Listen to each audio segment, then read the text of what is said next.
Entonces hoy vamos a continuar con esta historia en la cual quedamos la semana pasada. Antes de ir al texto bíblico de hoy, encontré mejor algo que me pareció muy simpático y que tiene que ver con lo que vamos a hablar hoy, que son los tipos de sistemas biométricos para identificar a las personas. Sí, de pronto sí saben a qué me estoy refiriendo, ¿verdad? Ese es uno. La huella digital es un sistema biométrico. Ahora ustedes ponen la huella digital, inmediatamente les sale ahí toda su hoja de vida, ¿no? Quién es, dónde nació, etcétera, etcétera, etcétera. Pero hay diferentes tipos de sistemas biométricos. Por ejemplo, aquí estamos viendo la biometría estática, que es la que estamos viendo en pantalla, que son las características físicas de las personas. Por ejemplo, hay la geometría de la mano, ese no está en la foto. La geometría de la mano es que a través de un lector se ve cómo es la forma de la mano y los movimientos de la mano, y es solamente una persona, cada persona tiene esas características y puede ser identificada. Otra es la huella dactilar, que nos decía Germán hace un ratico, la forma facial, que es como usan los celulares ahora para poder entrar al celular, nos leen la cara y ya saben si es o no es. Otro es el iris, ahí lo están viendo, el iris, por la voz también es otra así, y el patrón de las venas de las manos, me parece muy interesante, ese que ustedes ven en la parte inferior al lado izquierdo, es por el patrón de las venas de las manos. La máquina lee cómo están las venas internamente, y entonces ya no hay dos personas que tengan las venas exactamente igual, entonces así la pueden saber si es o no es. Entonces la identifican. Pero hay otro que es la biometría dinámica, porque son las características del comportamiento, que ahí está lo que nos decía Ángela, el reconocimiento de voz, la firma, que son los trazos en el momento que se está moviendo, la dinámica del tecleo.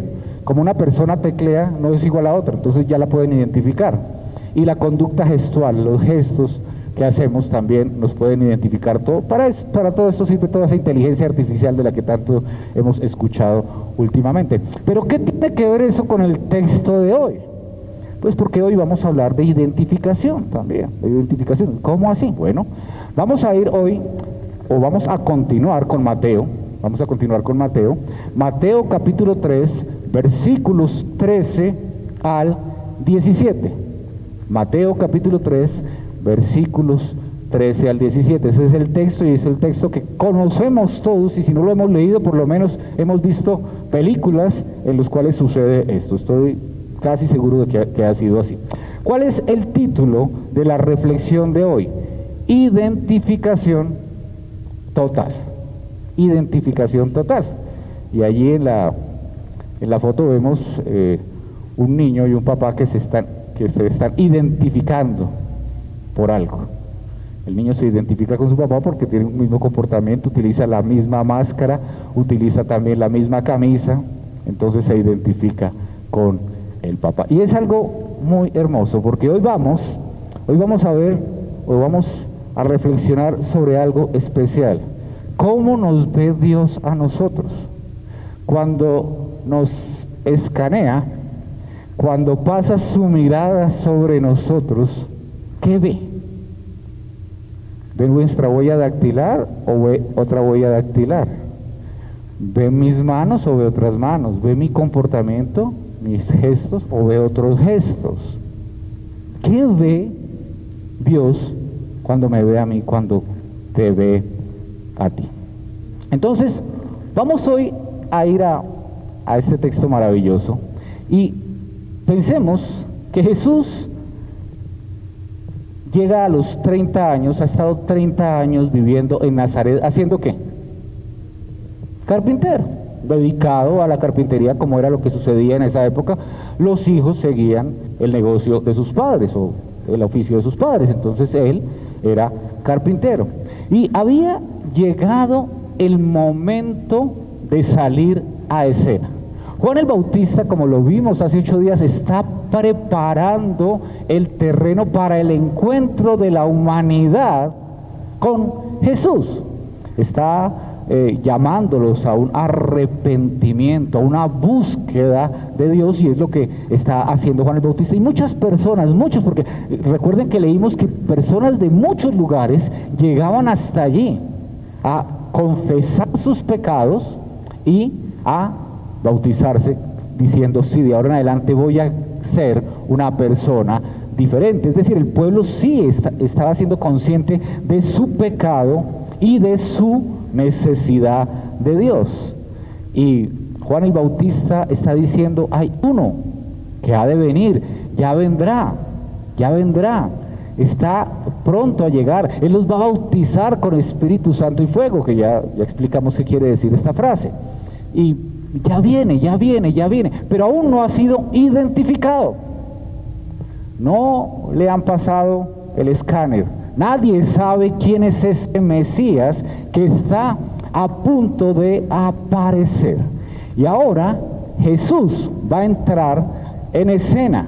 Después de 400 años de silencio de profetas, aparece este profeta Juan el Bautista a anunciar que ya está entrando el Mesías en escena, y está a punto de entrar el Rey del reino de los cielos, anunciado por Juan el Bautista y anunciado por todos los profetas del Antiguo Testamento. Está a punto de entrar a escena, y viene en este momento ya el ministerio de Jesús, porque si bien es cierto que se ha hablado de Jesús, como bebé, tal vez un evangelio habla de Jesús a los 12 años, pero en ningún momento se ha hablado de Jesús ya como el Mesías entrando en escena a cumplir la profecía del Antiguo Testamento, a cumplir con el plan de salvación para la humanidad. En este momento entra el Mesías en escena. Y vamos entonces, ahora sí, Mateo capítulo 3, versículo 13, dice así: entonces Jesús llegó ¿de dónde?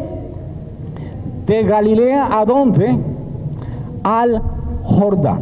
Y imaginen, miles de años estos judíos esperando el Mesías, 400 años de silencio. Por fin aparece el profeta que está diciendo: el Mesías está por entrar. Y entra el Mesías, entra el Rey, y aparece y dice: Jesús llegó de Galilea al Jordán.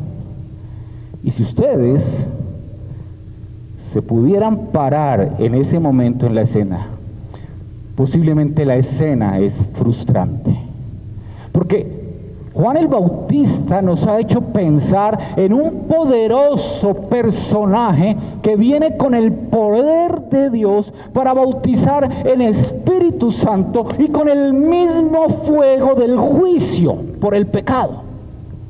Es decir, alguien imponente. Tal vez están esperando todas estas personas allí en el río Jordán que en cualquier momento va a aparecer en la lejanía un hombre, un capitán de un ejército, con todo un ejército avallazándolo todo, porque va a conquistar al imperio romano y va a poner a los judíos ahora sí en el lugar que les corresponde para enseñorear a todas las naciones. O tal vez están esperando un rey que va a gobernar y que va a venir con todo su séquito y va a decir: en este momento yo, a partir de hoy, voy a gobernar sobre absolutamente todas estas naciones. Pero aparece un hombre común y corriente, un carpintero. Por lo menos hubiera sido alguien parecido a Juan el Bautista. Alguien que entrara y hablara rudo y hablara fuerte y dijera: miserables, hipócritas, pecadores inmundos, les va a llover fuego del cielo. Nada de eso pasa, absolutamente nada. Entra un carpintero en escena. Y no solamente entra un carpintero, un hombre, un artesano humilde, de la clase trabajadora entre los judíos, sino que viene de Galilea. Galilea no era una región importante. Galilea no era una región reconocida porque era un sitio especial, no era un sitio religioso. Es más, Galilea es llamada en el Antiguo Testamento Galilea de los gentiles. ¿Por qué? Porque allí las personas no eran muy cercanas a cumplir con la ley, no eran muy piadosas, estaban en sus negocios, estaban en su pesca, estaban en sus campos, estaban con su ganado, con sus cultivos. Ellos no estaban como era el caso de Jerusalén, donde estaban los sacerdotes, los fariseos, los saduceos pendientes de cumplir la ley. Por eso los galileos eran más bien de baja reputación, ciudadanos de segunda o de tercera categoría, que no merecían que de allí llegara el Mesías. Llega este carpintero procedente de Galilea. Alguien diría, bueno, no es un rey, no es un capitán, no es un profeta al estilo de Juan el Bautista, pero por lo menos un sacerdote, vestido con una túnica de lino fino. ¿Procedente de cuál tribu? La tribu de Leví, exactamente. Porque de allí venían los sacerdotes. Tampoco era procedente de una tribu sacerdotal. No era un fariseo. Alguien diría, pues sí, es que este fariseo pues ha hecho méritos para ser el Mesías porque conoce la ley y la practica. No era un saduceo, que eran unos teólogos muy reconocidos. Un carpintero. Como se diría en esta época, nada que ver con los religiosos, con la religión. Y es que Jesús nunca tuvo nada que ver con la religión. Por eso cuando tratamos de convertir el cristianismo en una religión, estamos diciéndole a Jesús, lo que tú nos enseñaste no nos sirvió de nada. No, nada que ver con la religión. Llega de Galilea al Jordán y dice, a donde estaba Juan, ¡wow!, para ser bautizado por él. Se presenta ante Juan el Bautista. Hay una cantidad de gente allí que está confesando sus pecados, que están arrepentidos de no haberle cumplido a Dios, de haber estado lejos de aquel que es el Señor, que los hizo pueblo. Y no sabemos cómo, una palabra, un gesto, pero de alguna manera le dice, Juan, vine para que me bautices. Y esto es palabras mayores, porque Mateo no lo dice, pero el Evangelio de Juan, que no es el mismo Juan el Bautista, el Evangelio de Juan narra que cuando Juan se refiere a Jesús en esta escena de bautismo, se refiere a Jesús como el Cordero de Dios que quita el pecado del mundo. Ahora, si Jesús es el Cordero de Dios que quita los pecados del mundo, y cuando un judío pensaba en un cordero que iba a ser sacrificado, era un cordero sin mancha, era un cordero puro. Es decir, Jesús es puro, Jesús no tiene mancha. Y si Jesús es puro, si Jesús no tiene mancha, si Jesús es el esperado Mesías, si Jesús es el Rey del reino de los cielos, si Jesús es el Verbo encarnado, como lo dice el Evangelio de Juan, si Jesús es la luz de los hombres,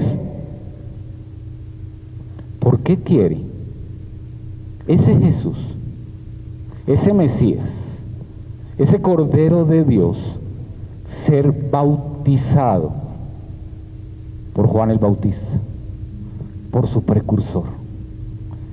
Y tal vez,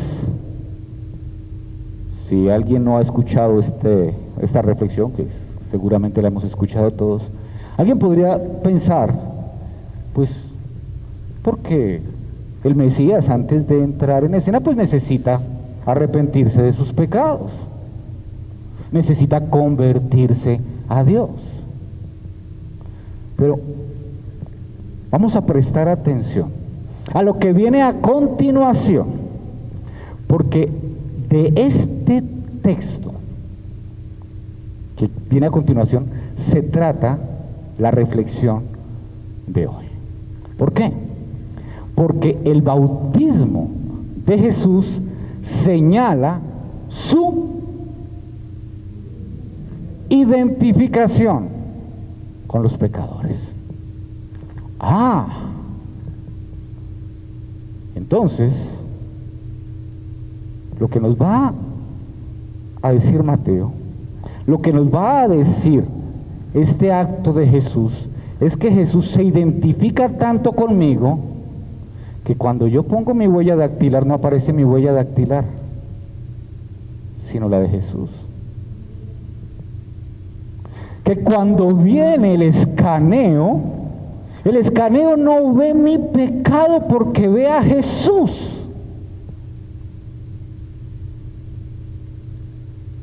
Esa es la identificación. Pero mire lo que sucede, porque para Juan el Bautista esto era absurdo lo que estaba pasando.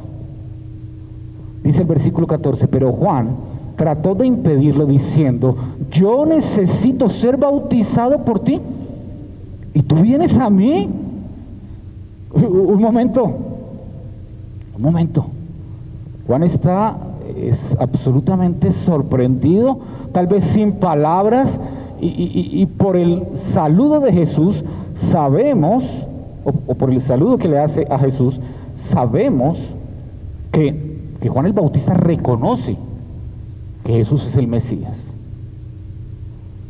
Las historias de la infancia nos recuerdan que Juan el Bautista y Jesús eran primos, familiares, muy cercanos.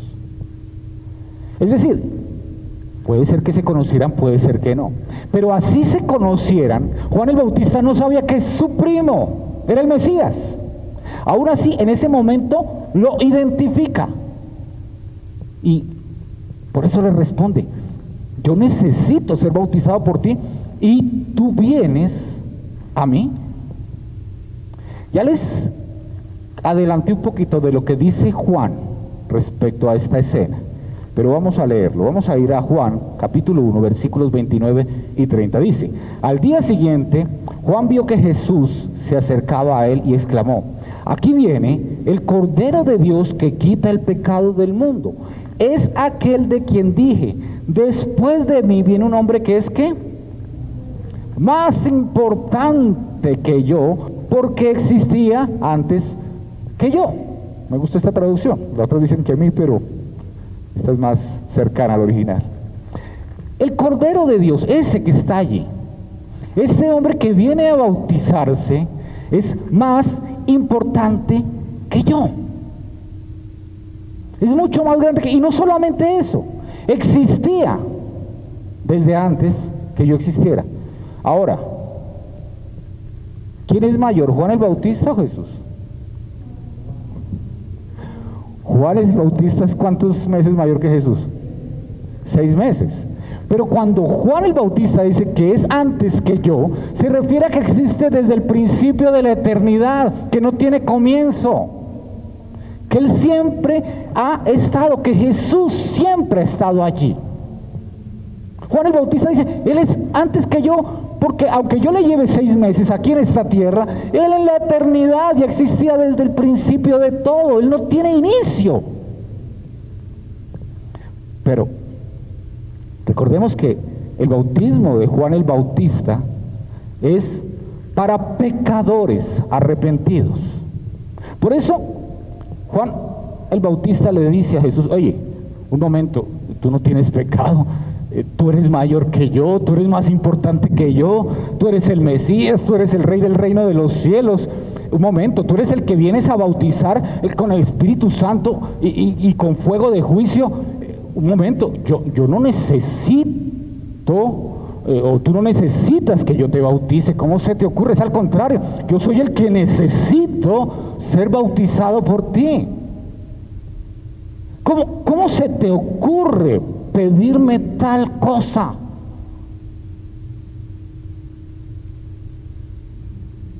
Esto no es correcto. Tal vez Juan el Bautista estaba esperando que en el momento que apareciera Jesús le dijera: muy bien, lo has hecho bien hasta ahora, apártate a un lado, de aquí ahora me hago cargo yo. Hiciste bien tu trabajo de secretario o de adelantado, pero ya llegó el rey, ahora yo me hago... Pero no sucede así, no sucede así. Juan el Bautista va a continuar su ministerio por un tiempo adicional. Juan el Bautista, en medio de esta perplejidad y reconociendo esta situación, sabe que Jesús no tiene pecado, porque Jesús es el sumo sacerdote, pero también es el cordero sin mancha que es sacrificado ante el sumo sacerdote, pero también es el altar en el cual es sacrificado el cordero ante el sumo sacerdote. Hebreos 7:26 lo dice de una manera muy fácil: Él es la clase de sumo sacerdote que necesitamos, porque es santo y no tiene culpa ni mancha de pecado. Él ha sido apartado de los pecadores y elevado más alto que el cielo. ¿De quién está hablando el autor del sermón a los Hebreos? De Jesús. Él es puro, no tiene mancha, Él es el sumo sacerdote perfecto, santo, santo, santo. ¿Cómo es posible que este Dios hecho hombre, que este Dios encarnado, venga y diga: bautíceme en bautismo de arrepentimiento? Y lo interesante es que, como si lo recuerdan la semana pasada, Juan el Bautista se negó a bautizar a los saduceos y a los fariseos. ¿Recuerdan por qué? Porque no se habían arrepentido. Porque todos los que estaban allí eran pecadores. Juan el Bautista también era pecador, pero la diferencia entre unos y otros era el arrepentimiento, el cambio de dirección. Ahí es donde está la diferencia. Cuando el Señor nos muestra el pecado y cambiamos de dirección y empezamos a caminar conforme a su perfecta voluntad. Y les dice Juan el Bautista a ellos: un momento, ustedes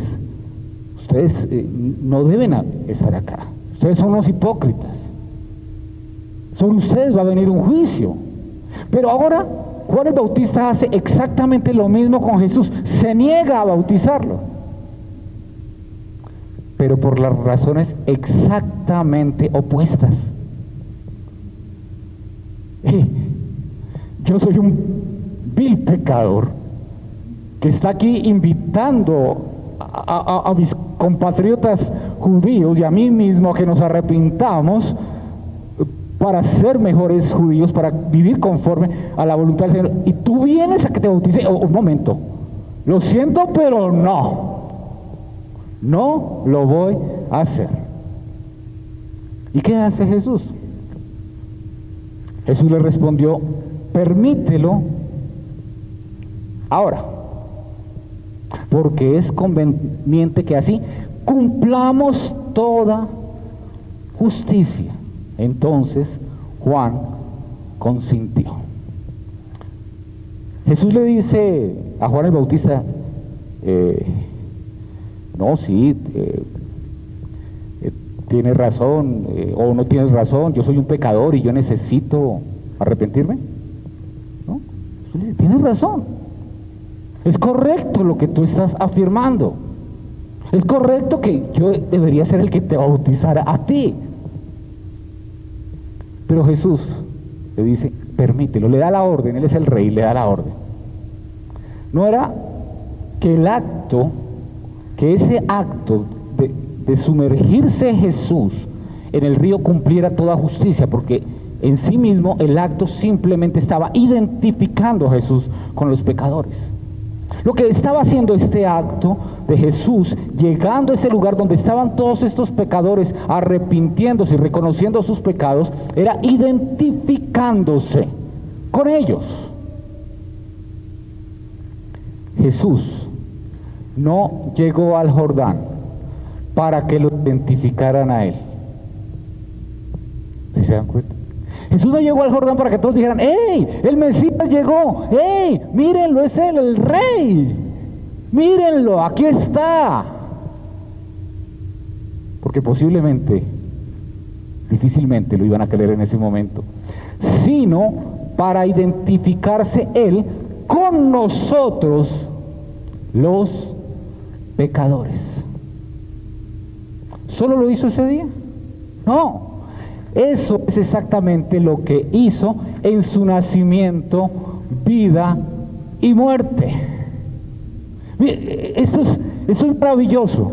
Jesús nace en un pesebre para identificarse con el ser humano caído. Nace en las circunstancias más difíciles para identificarse con nuestro dolor. Es perseguido, tiene que huir. Cuando regresan a Nazaret, allí vive una vida como cualquier otro carpintero de la época para identificarse con nosotros. La única diferencia es que no tuvo pecado. Jamás nadie pudo decir que Jesús había pecado en algún momento. Y Jesús, cuando va a la cruz del Calvario, muere cargando nuestros pecados. Una identificación total de Jesús con nosotros. Él vino a identificarse con nosotros desde su nacimiento hasta su muerte. Por eso, en el momento que Juan, consciente, le dice: está bien, te voy a bautizar, está diciéndole a Jesús: está bien, ponte en el lugar de cada pecador. Y cuando Jesús baja ahí al agua, se está poniendo en el lugar de cada uno de nosotros. En tu lugar, en mi lugar, se está poniendo allí. Se está identificando con lo que somos. Dice la segunda carta a los Corintios, capítulo 5, versículo 21. Dios tomó a Cristo, que no tenía pecado, y puso sobre él nuestros pecados para declararnos inocentes por medio de Cristo. Lo voy a volver a leer porque creo que lo vieron como la noticia de esta mañana. Dios tomó a Cristo, que no tenía pecado, santo, absolutamente apartado de todo pecado, y puso sobre él tus pecados, mis pecados, para declararnos inocentes, para decir: hey, tú, Omar, porque creíste en lo que hizo Jesús en la cruz del Calvario, porque pusiste toda tu confianza en Él, cuando yo te vea a ti, yo te veo inocente, aunque seas culpable, porque Jesús se identificó contigo.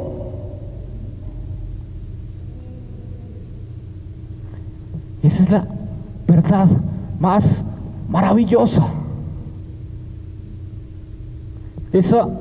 Por eso nos encontramos cada domingo a celebrar.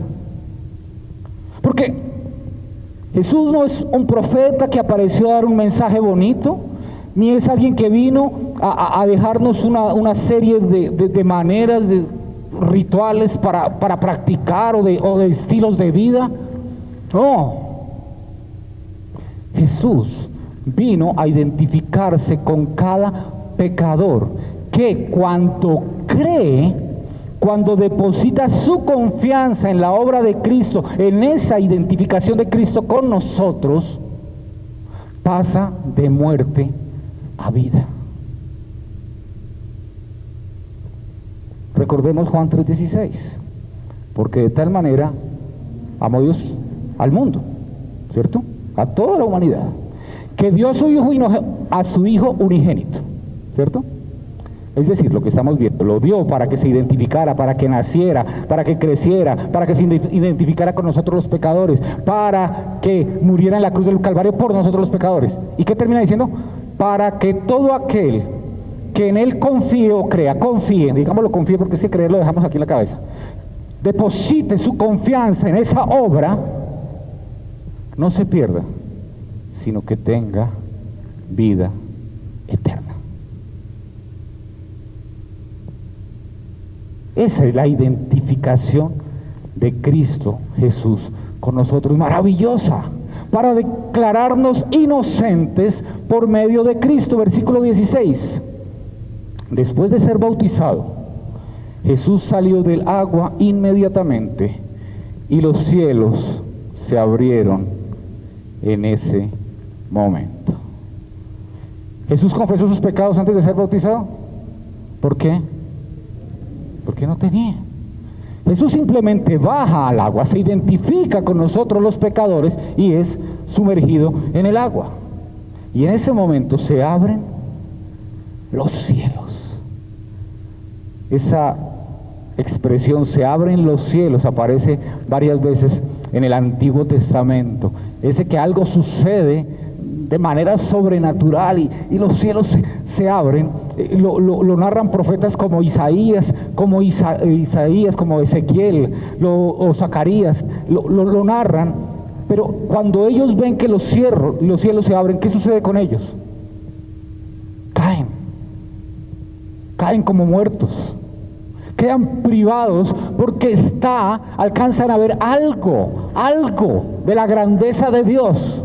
Y no lo pueden soportar, caen de rodillas como muertos.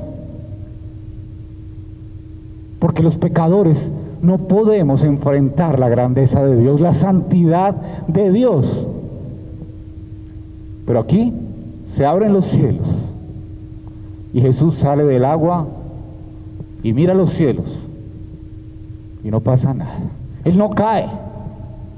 Él no se priva. Él no dice, oh, la santidad de Dios me está derrumbando. ¿Por qué?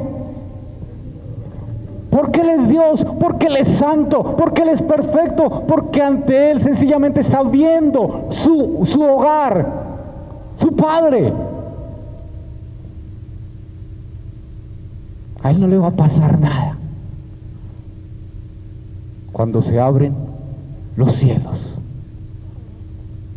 Jesús no tenía nada que temer. Versículo 16 continúa diciendo, y Él vio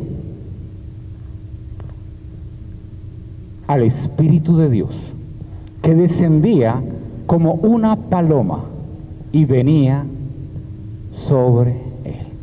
Están los cielos abiertos, la gloria de Dios se alcanza a apreciar y comienza a venir algo como una paloma. La Biblia no dice que exactamente que era una paloma.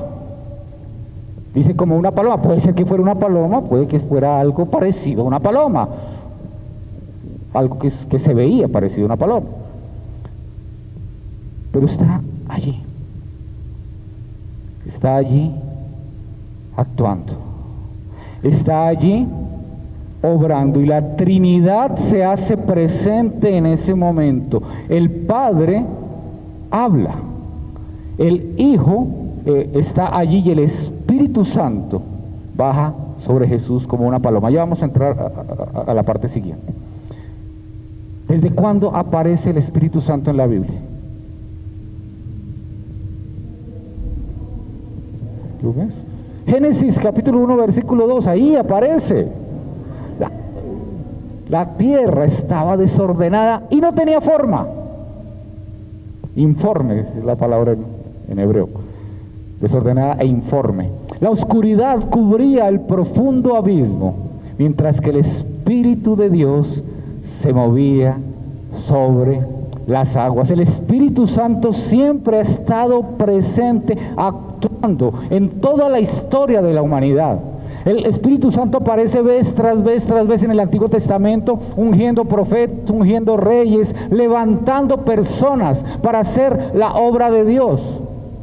Y ahora el Espíritu Santo aparece allí también para ungir, no un profeta, no un rey, no un juez, sino al Mesías que está entrando en escena. Y cuando sucede esto, se cumplen muchísimas profecías del Antiguo Testamento. Vamos a mirar solamente a Isaías para ver cómo este evento, esto que está sucediendo allí, esto que va a suceder a partir de este momento en la vida de Jesús, cuando es bautizado y cuando comienza su ministerio terrenal, ya estaba profetizado, ya estaba dicho desde el Antiguo Testamento. Isaías profetiza 700 años antes.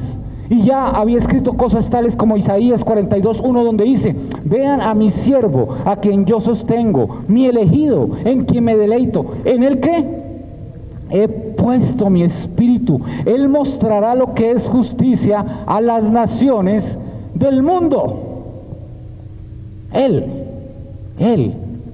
tendrá el Espíritu Santo. Ahí se ve que el Espíritu Santo venía sobre Jesús. Isaías también, ahí unos capítulos adelante, Isaías 61:1-2, que lo encontramos nuevamente en Lucas de una manera maravillosa, dice así: el Espíritu del Señor soberano está sobre mí, porque el Señor me ha ungido para llevar buenas noticias a los pobres, me ha enviado para consolar a los de corazón quebrantado y a proclamar que los cautivos sean liberados y que los prisioneros serán puestos en libertad.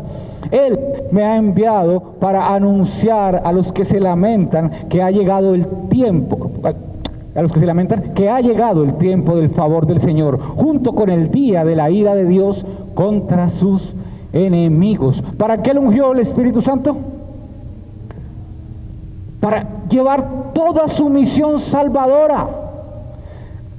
En Lucas vemos cómo Jesús está en una sinagoga, está comenzando su ministerio, y está en una sinagoga, y dice que le pasaron el rollo del profeta Isaías, y él lo abre y lee este texto, y dice: hoy se ha cumplido esta escritura. Ya estoy aquí, ya estoy ungido, yo vine a levantar a los quebrantados, a darle vida a los que están perdidos. Yo estoy aquí, los cautivos por el pecado los liberaré. Esa es la identificación que tiene Jesús contigo, conmigo. Antes de conocer a Cristo, estábamos cautivos del pecado, de la muerte. Y en el momento que entregamos nuestra vida, que nacemos de nuevo, se rompen esas cadenas con el pecado, con la muerte. Y empezamos a caminar en la libertad de Cristo. Esa es la obra de Cristo, esa es la identificación que hace Jesús con el pecador. Versículo 17, ya con este terminamos. Y se oyó una voz de los cielos que decía: este es mi Hijo amado, en quien me he complacido. Este es mi Hijo amado, en quien me he complacido. Y es importante, es muy importante esta frase. Primero porque aquí se completa la Trinidad. Está el Hijo bautizándose, está el Espíritu Santo reposando sobre él, y está el Padre hablando, diciendo: me complazco de que Él está cumpliendo el plan para el cual ha sido encarnado. Pero también porque al suceder que el Espíritu Santo viene, al suceder que el Padre habla, podemos ver que el bautismo de Jesús no era como el de cualquier otra persona, que el bautismo de Jesús era algo diferente, algo novedoso, algo único, que no era una muestra de arrepentimiento, sino una muestra de identificación contigo y conmigo para darnos salvación eterna. Todo lo que Jesús hizo fue aceptable para Dios Padre. Dios Padre se complace de lo que hace Jesús. Y Jesús, vez tras vez, señala que Él todo lo que hace, lo hace para agradar al Padre. Que Él todo lo que hace, lo hace para darle la gloria al Padre. Eso es lo que Él vino a hacer. Todo lo que Jesús vino a hacer a este mundo tenía un propósito, una meta, un objetivo: que Dios recibiera la gloria. Y aquí tenemos que hacer un alto en el camino. Es el momento en que nos salgamos del protagonismo del cristiano, de nuestro protagonismo en el cristianismo. Jesús sí, vino a darte salvación, pero no para aplaudirte a ti ni a mí, sino para darle la gloria al Padre. Esa es la razón por la cual Jesús vino, para darle la gloria al Padre. Nos creemos a veces tan indispensables, tan necesarios y tan importantes para Dios, que es que Dios vino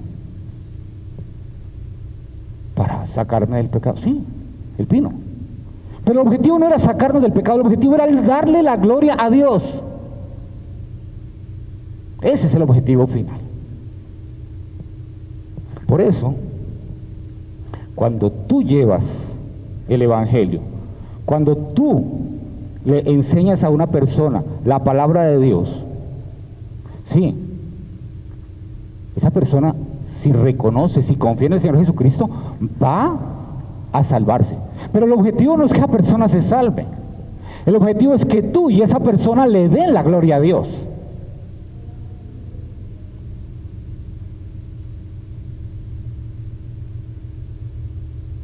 A veces decimos, no, es que le voy a compartir el Evangelio a alguien porque si no se va para el infierno. Muy bonito el objetivo, pero ese no es el objetivo. El objetivo es porque esa persona, si nace de nuevo, le va a dar la gloria a Dios. Y cuando tú le compartes, cuando tú vas y llevas la Biblia y te sientas con esa persona y oras con esa persona, tú le estás dando la gloria a Dios. Ahora, si no lo haces, tú no le das la gloria a Dios porque no estás yendo a ser discípulos, y esa persona no le va a dar la gloria a Dios porque no le compartieron.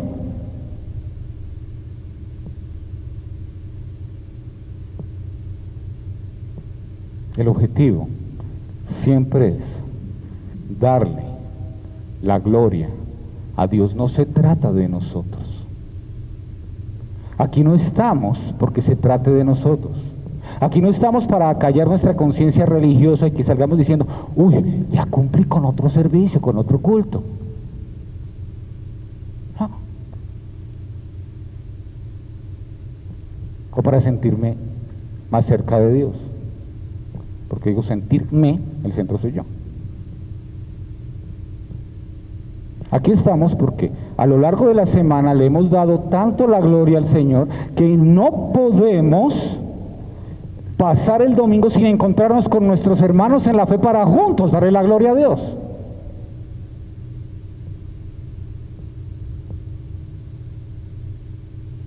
Si no, es un ejercicio religioso. Y ya vimos que Jesús nada que ver con la religión. Siempre se estrelló con la religión. ¿Cuál es el objetivo de Jesús? Obedecer, agradar, darle felicidad, darle gozo a su Padre Celestial. ¿Por qué Jesús está en la cruz del Calvario 3 años después? Para darle la gloria a Dios. ¿Por qué Jesús está cargando tu pecado y mi pecado allí en la cruz del Calvario? Para darle la gloria a Dios, porque de esta manera el Padre sería glorificado.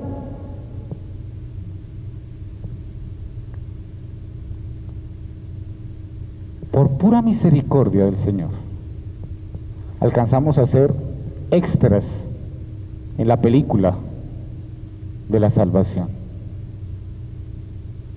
Porque en la película de la salvación el protagonista solo es uno. Los demás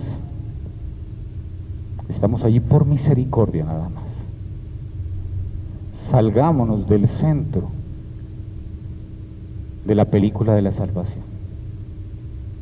la gloria solo es para Él, no es para nosotros, no es para nosotros. Cuando le decimos, Señor, gracias porque me salvaste, porque me pasaste de muerte a vida. Gracias, Señor, porque ahora yo puedo reconocer que tú eres Rey, que tú eres Dios, te obedezco, me niego.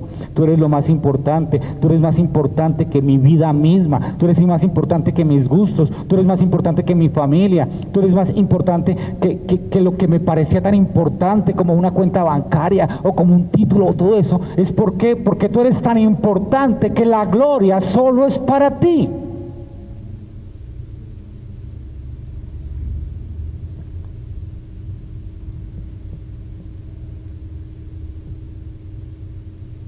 Jesús se identifica con nosotros para llevarnos a darle gloria a Dios. Conclusiones. Jesús, siendo santo y justo,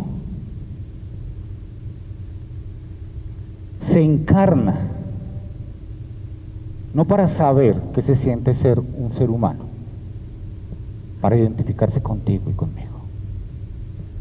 Identificación tan profunda que cuando está en la cruz del Calvario, el Padre, por primera vez en toda la eternidad y por única vez en toda la eternidad, le da la espalda,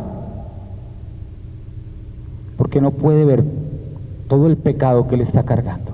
Y es cuando Jesús le dice, Dios mío, ¿por qué me has abandonado? Se sometió a que el Padre le diera la espalda por identificarse contigo y conmigo en nuestro pecado, por cargar nuestro pecado. Por eso no podemos volver el cristianismo algo tan vano, tan superfluo,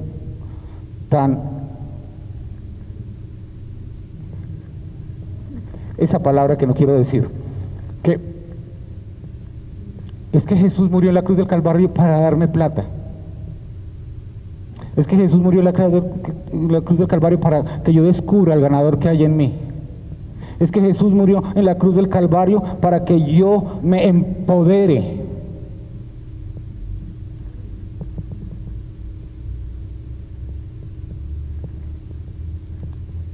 ¿Hizo todo esto para semejante tontería?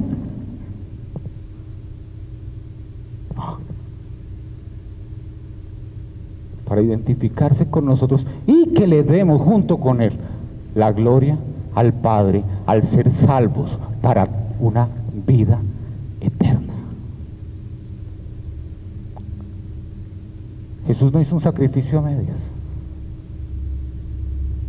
Su identificación con nosotros fue total. Por eso, cuando Dios Padre pasa el escáner, ya no dice Diana o Ruby o Panchita, dice, me marca Jesús. Me marca Jesús, porque la identificación es total. Y cuando nos presentemos, cuando Él regrese y nos presentemos delante de Él, vamos a estar cubiertos por la sangre de Cristo, tan identificados con Él, que no se ven nuestros pecados, porque hemos sido declarados inocentes. Eres inocente a pesar de tu pecado. ¿Por qué? Porque Jesús se identificó contigo. Amén. Por eso podemos decir como Pablo, ya no vivo yo, mas Cristo vive en mí. Oramos.